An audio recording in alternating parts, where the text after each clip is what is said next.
Good evening. How's everybody doing? Great to be with you on a Monday night. I see somebody already asked, is that rain? The rain that we hear during the countdown is just a recording of rain in the rainforest.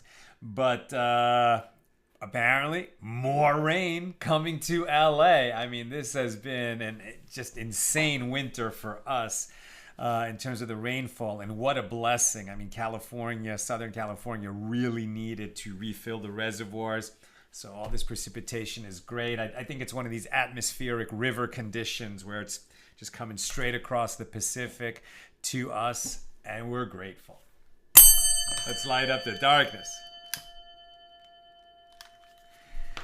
Who's with us on a Monday? Today, with God's help, we'll be finishing Chapter 7 here in Tractate Nazir, the 17th volume of the Talmud. Our daf is page 56. And we're going to cover two more Mishnas, short ones, and conclude Chapter 7. Who's in the house?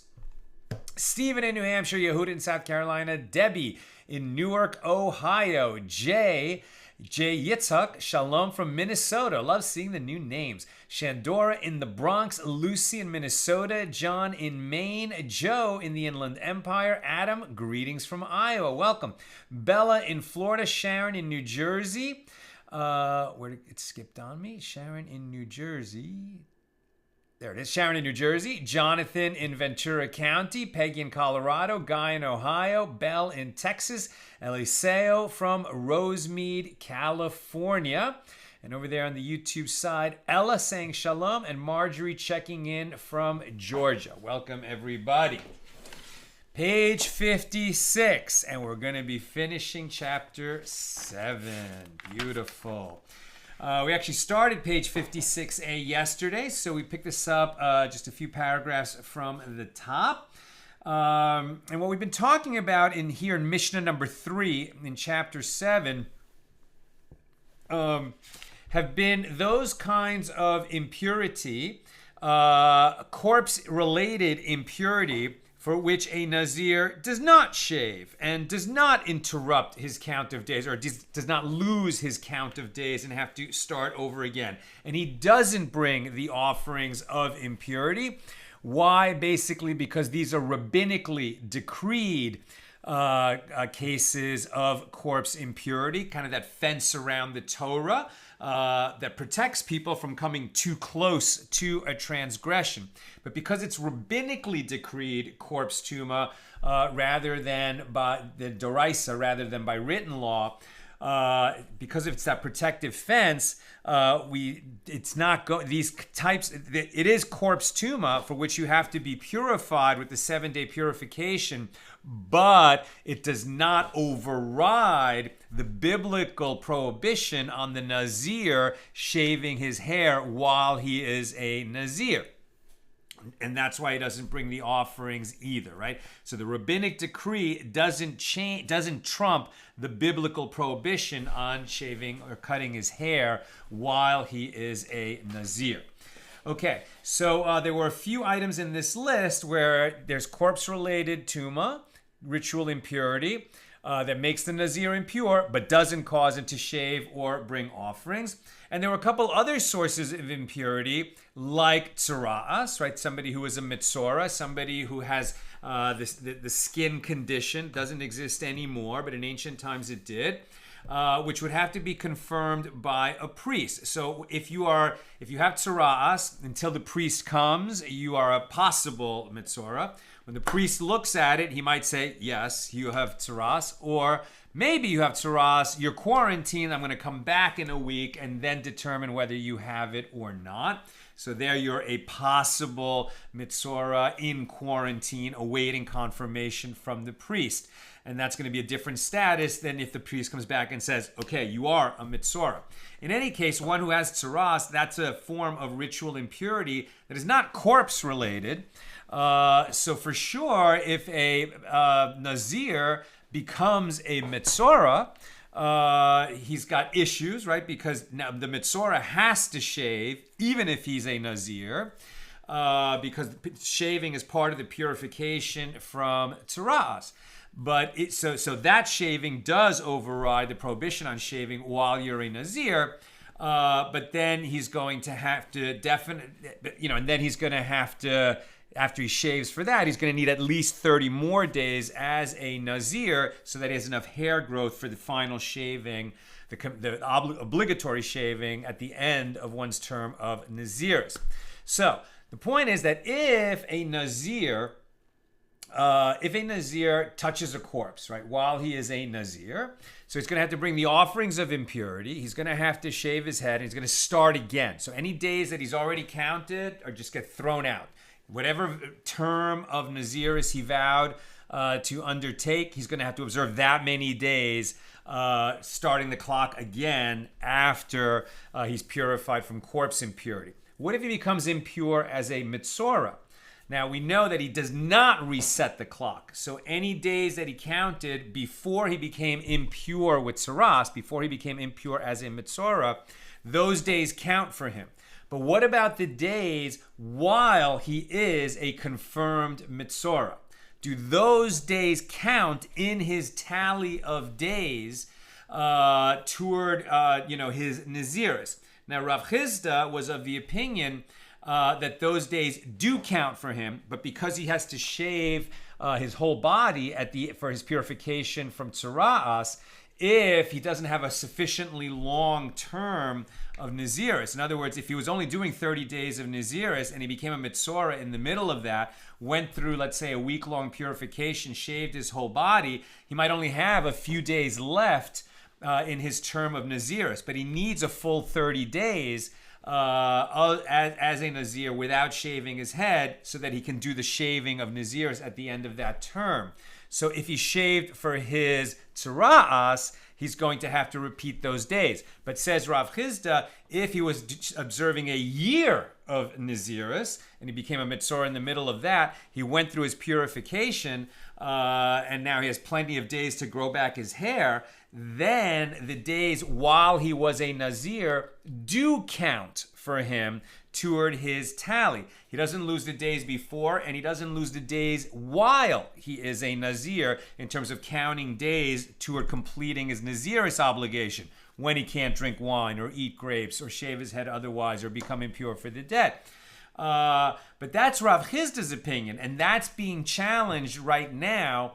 And what we're seeing today is that the days that he is impure as a Nazir, even though as a Mitzora while he's a Nazir, even though they don't reset his clock as a Nazir, he has to count the earlier days over again, the days while he is a confirmed Mitzora and impure as a Mitzora, one suffering the skin condition Sara'as.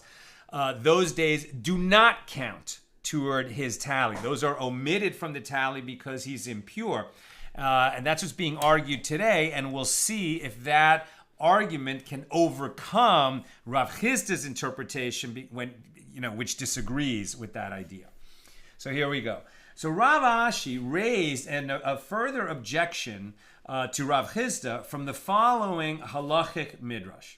I have derived only that the days of impurity do not count as part of his tally of Nazirs. Now, these days of impurity are the days as a corpse, right? Days of corpse impurity. Whether it was the full-blown corpse impurity that triggers that the Nazir has to shave his head and bring offerings, or if it's the kind of rabbinically decreed corpse impurity that we're studying in this Mishnah, where he's not going to have to shave or bring offerings, but while he has that impurity on him, those days do not count toward his tally of days as a Nazir. And he doesn't lose the earlier days, but the days while he is impure from rabbinically decreed corpse tumah, those don't count toward his tally of Naziris. So we have derived that. But from where do I derive that the days of his status as a confirmed mitzora, that a priest said, you are a mitzora, also do not count toward his Naziris? And is this not logical? So now we're going to have a logical derivation. After the days of impurity, for corpse impurity, he shaves his head and he brings the offering that a Nazir brings when he becomes impure for the dead. And likewise, after his days of being a confirmed mitzora, he likewise shaves his whole body, and he brings the offerings of a mitzora. So, just as his days of corpse impurity do not count as part of his tally, even for rabbinically decreed corpse impurity, so too the days of his confirmed tzara'as should not count as part of his tally. But the Gemara rejects Rav Ashi's argument. No, if you say that this is true with regard to his days of corpse impurity, which full-blown corpse impurity would negate the previous days, shall you also say that this is the case with regard to his days as a confirmed mitzora, which do not negate his previous days? If you become a mitzora while you're a Nazir, we're arguing about whether your days as a mitzora count toward your tally of days as a Nazir, but for sure you don't lose the days that you were a Nazir before you had tzara'as. They don't cancel your days the way they would be canceled when you become tameh for the dead. So the Gemara suggests another proof. You can say that it is a kal v'chomer inference, a different kind of logical argument. And if a Nazir who uttered his vow when he was in a ritually impure place, meaning standing in a cemetery where already you're impure for the dead, and we had that discussion, you should not, the sages prohibited you to take a vow of Naziris while you're standing in a cemetery because you're immediately impure for the dead. But if you did it, what would the consequences be? We talked about that.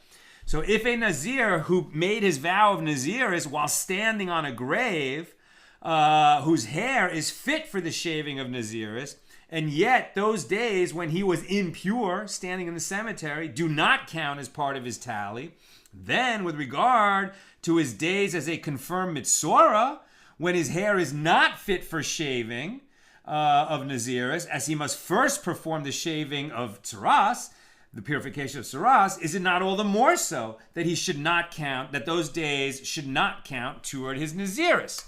And I have derived only his days of confirmed, and that argument works, right? So basically that is the law.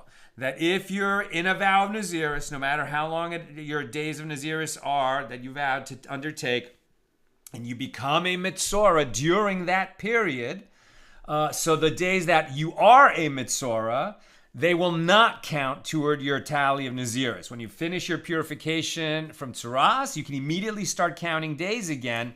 But if, for example, you vowed to be a Nazir for 1 year, let's say exactly 365 days, and you were a confirmed mitzora for 2 weeks, so then you're going to, at the end of that 365-day period, you're going to have to add another 14 days of counting days of Naziris to make up for the days that you were impure as a mitzora.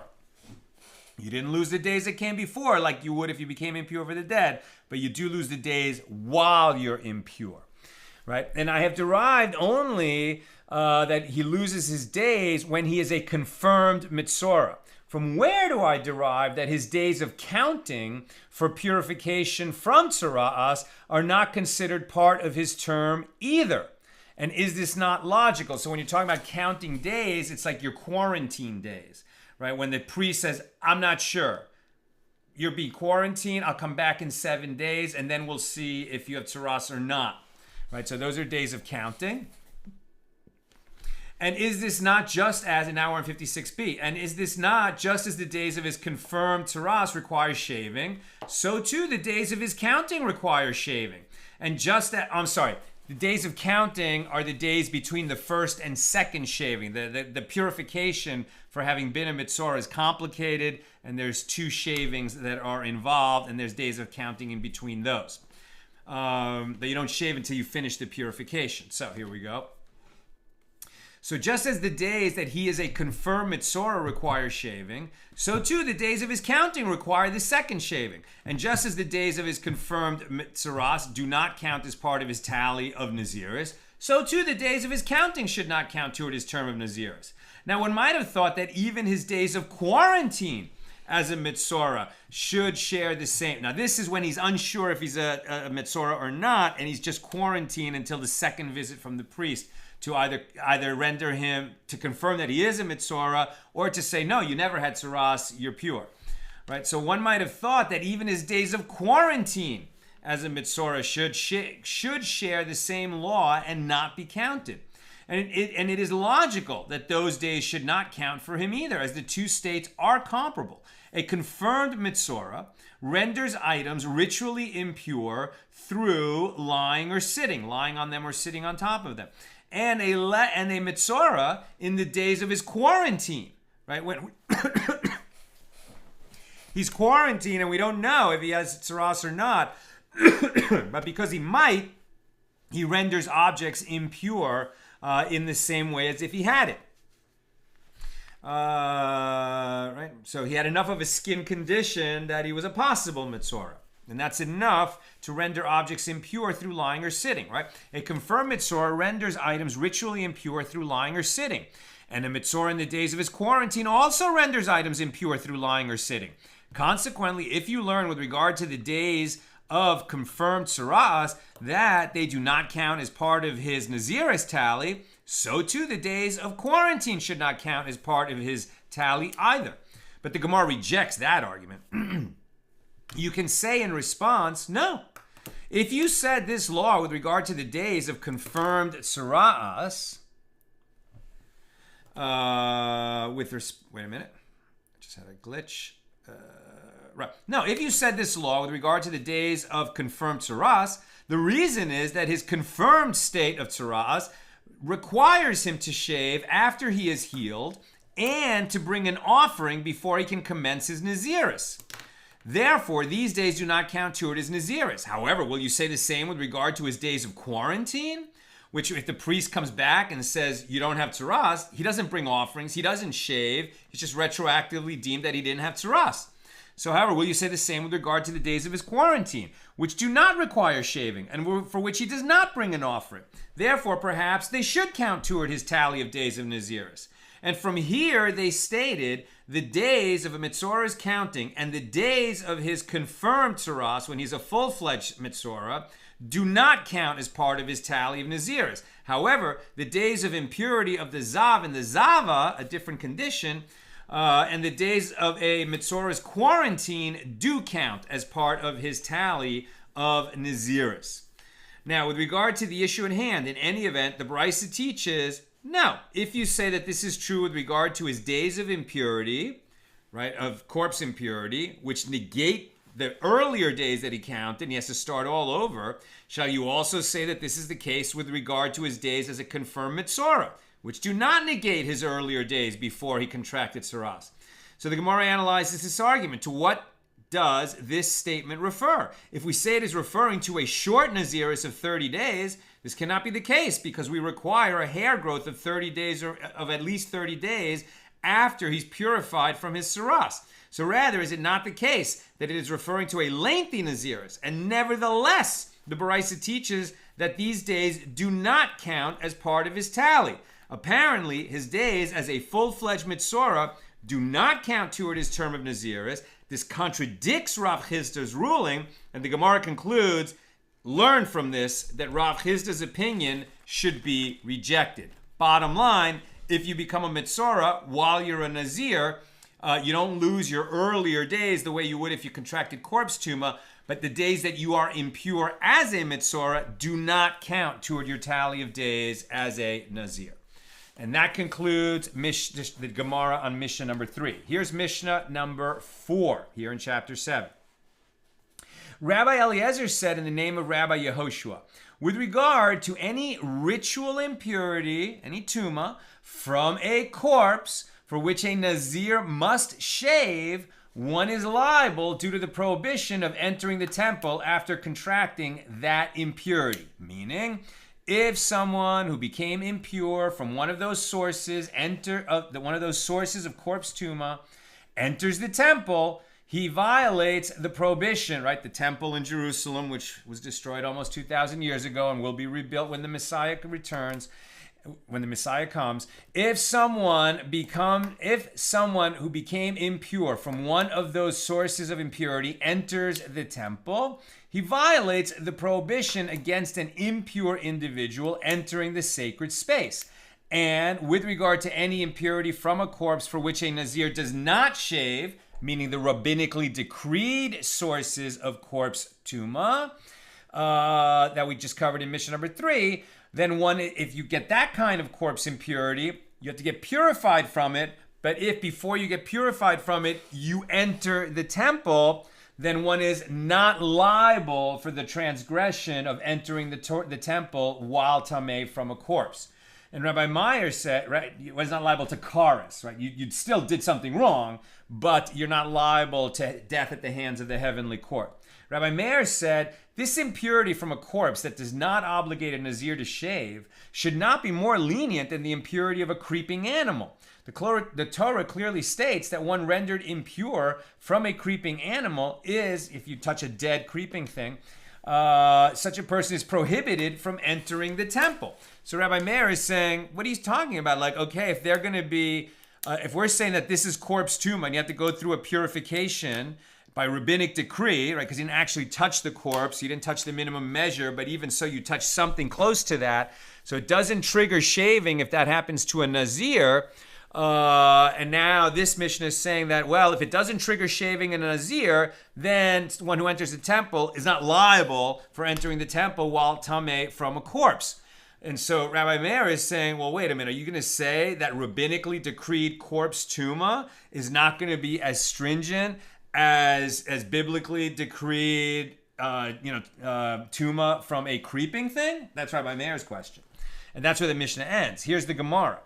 Now, the Gemara asks, and did Rabbi Eliezer learn this law, right? This equation of if it triggers shaving in the Nazir, it triggers liability for entering the temple with that kind of corpse tuma. And if it doesn't trigger the Nazir shaving, then it doesn't trigger liability for violating the prohibition on entering the temple while tameh with a corpse.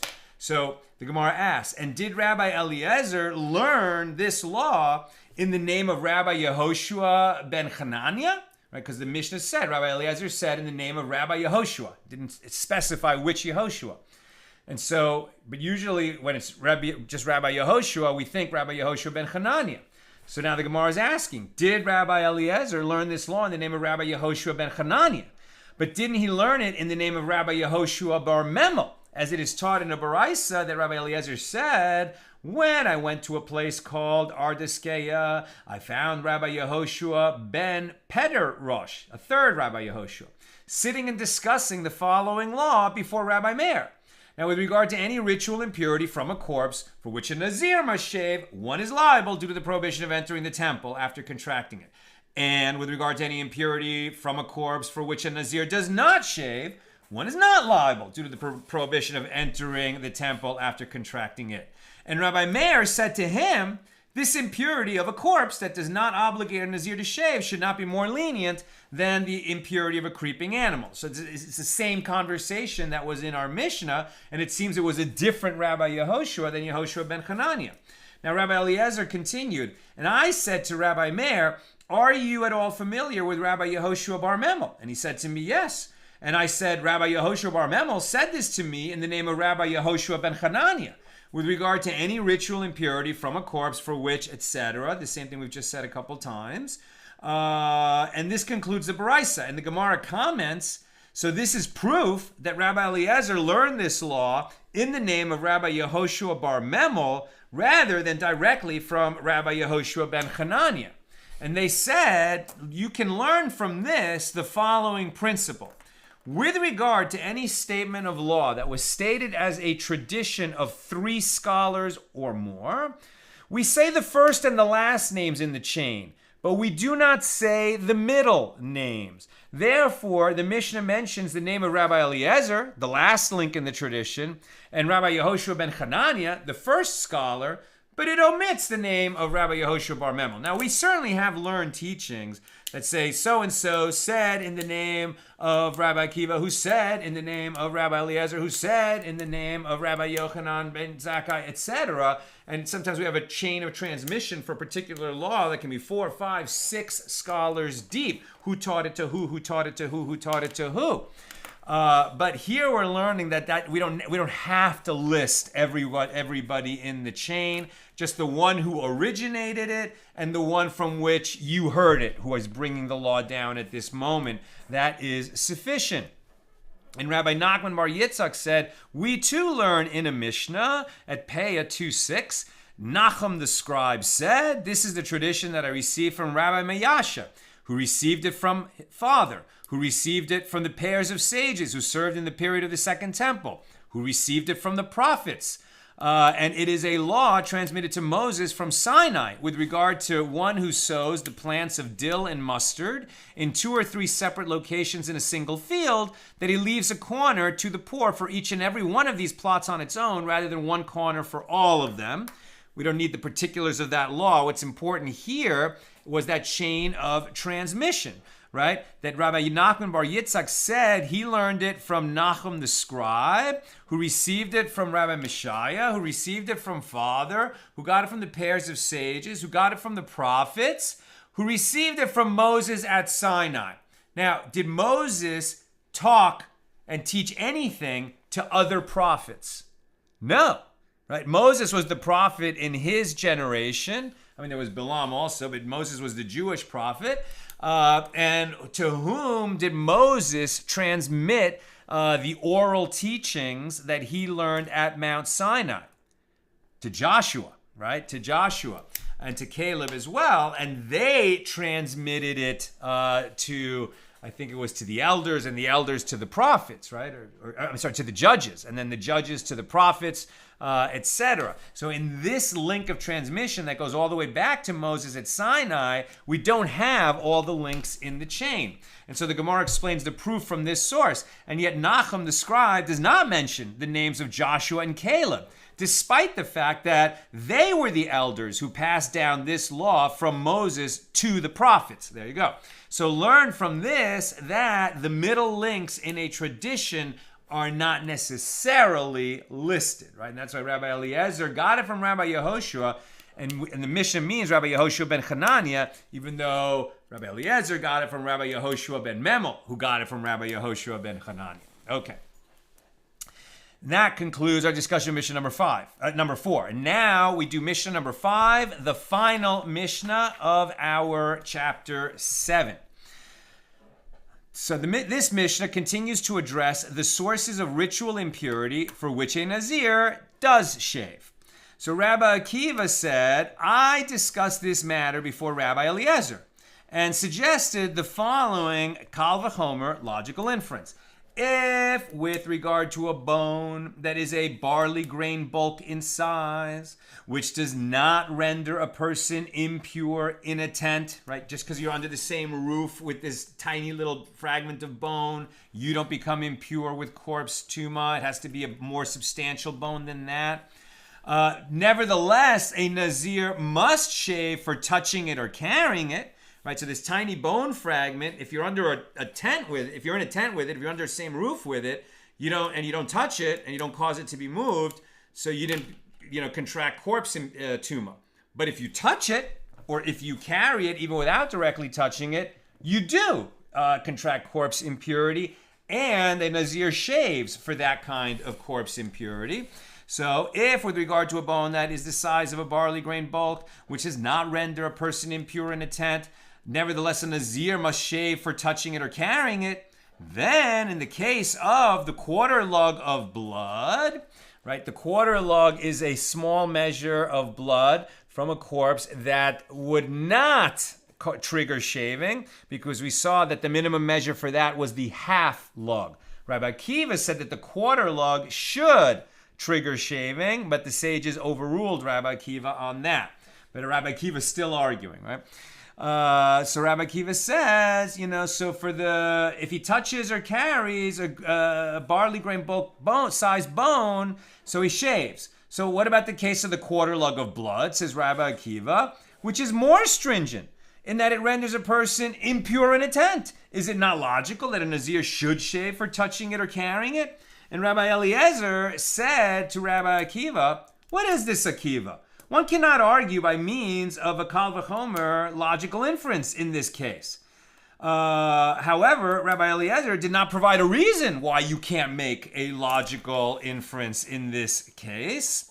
And Rabbi Akiva continued, and then when I came and presented these matters before Rabbi Yehoshua, he said to me, Akiva, you spoke well, i.e. your logic is flawless. But they did indeed say that this law of the quarter lug of blood does not trigger shaving for the Nazir. This is a law transmitted by God to Moses at Mount Sinai, which cannot be refuted by means of a logical inference. It's like any other law given by God. We don't need to understand the logic of it, and we don't challenge it with logic. God said so. That's good enough for us. That's the final mission of chapter 7. Here's a very short Gemara, and then I'll come to questions or comments. A dilemma was raised before the sages with regard to the law transmitted to Moses from Sinai mentioned in this Mishnah. Is the law that a Nazir must shave for a bone that is the size of a barley grain bulk, is that a law transmitted to Moses from Sinai, and it was the status of the quarter lug of blood that Rabbi Akiva sought to derive as a kal v'chomer inference? And with regard to this claim, they said one does not derive a kal v'chomer inference from a law transmitted to Moses at Sinai, right? In other words, they're saying you can't derive, you can't base a kal v'chomer inference, a logical inference, is based on written laws in the Torah. You don't base a kal v'chomer logical inference on an oral law transmitted to Moses at Sinai. And so that would be the reason you can't do this. Or did we misunderstand? And perhaps the ruling that a quarter lug of blood imparts ritual impurity, that's the law transmitted to Moses at Sinai. And Rabbi Akiva sought to use the case of the bone that is a barley grain bulk, as the size of a barley grain bulk. He tried to use that as the source of the kal v'chomer inference that a Nazir must shave for the quarter lug as well. To which the sages replied that one does not derive a kal v'chomer inference from a law transmitted to Moses at Sinai. And the Gemara answers come in here the unequivocal statement of a baraisa, a bone that is a barley grain bulk is a law, and a quarter lug of blood is a kal v'chomer inference, and one does not derive a kal v'chomer inference from a law transmitted at Sinai. And that concludes chapter 7. So with God's help, at the regular time tomorrow, Tuesday, 6 p.m. Pacific, we'll open chapter 8. Let's see if we've got any questions or comments today. On Nazir 56. Nazir 56. What happened here? Something went screwing our numbering, right? Today's page is 56. Okay.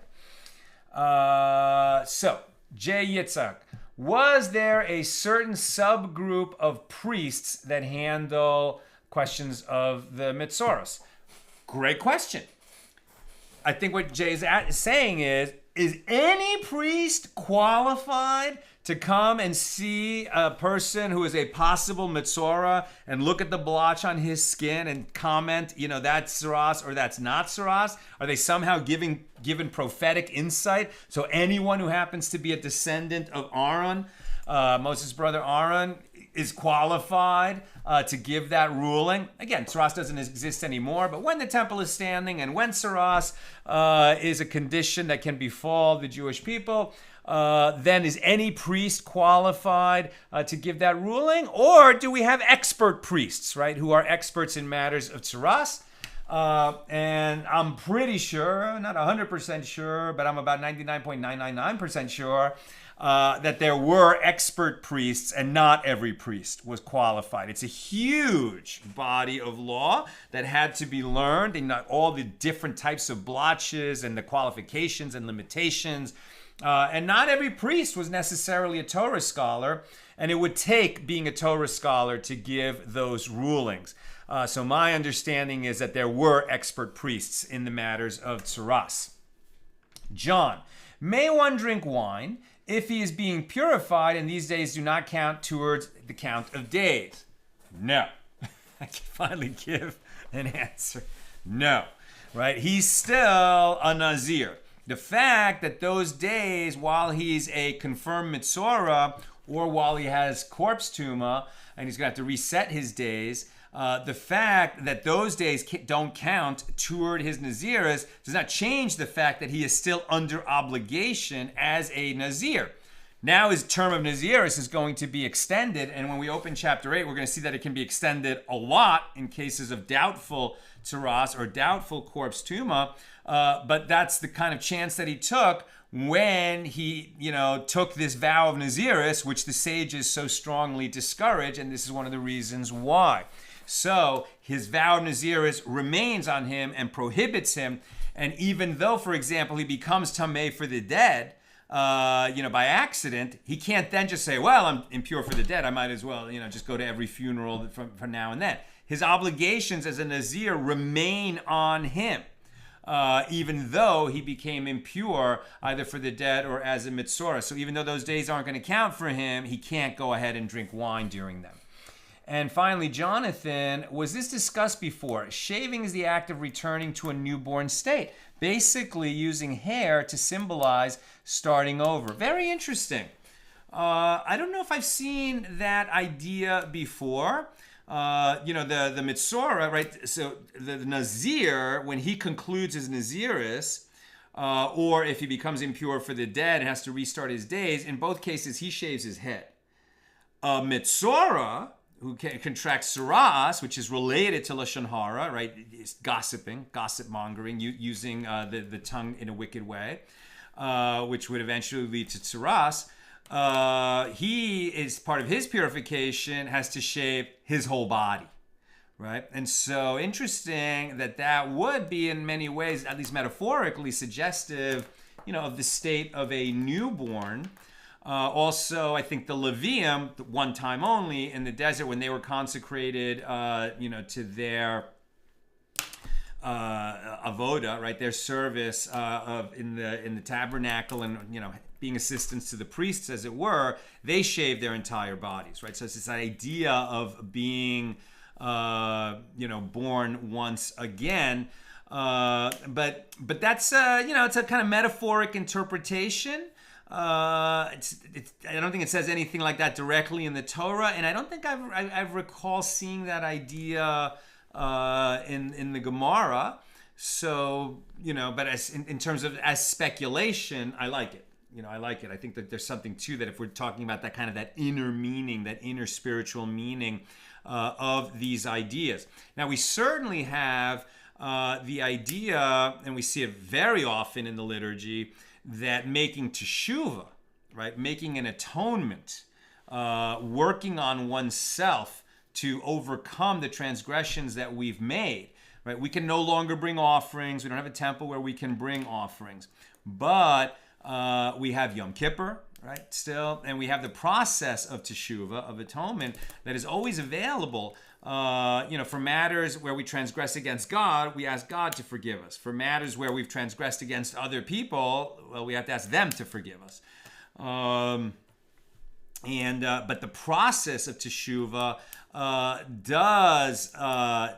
does make one, it's like they're born again, and there that metaphor is used a lot. And that he becomes pure. Becomes pure again. Not pure in terms of tuma, but a kind of, a deeper kind of purification of the soul that one engages in when one, sets out to transform oneself, to make amends toward others, and to become the kind of person that would not commit that transgression again. It's a very uplifting process that is available to everyone at any time. That's what I've got for us today, and with God's help, we'll be together again tomorrow, Tuesday night, 6 p.m. Pacific, for page 57.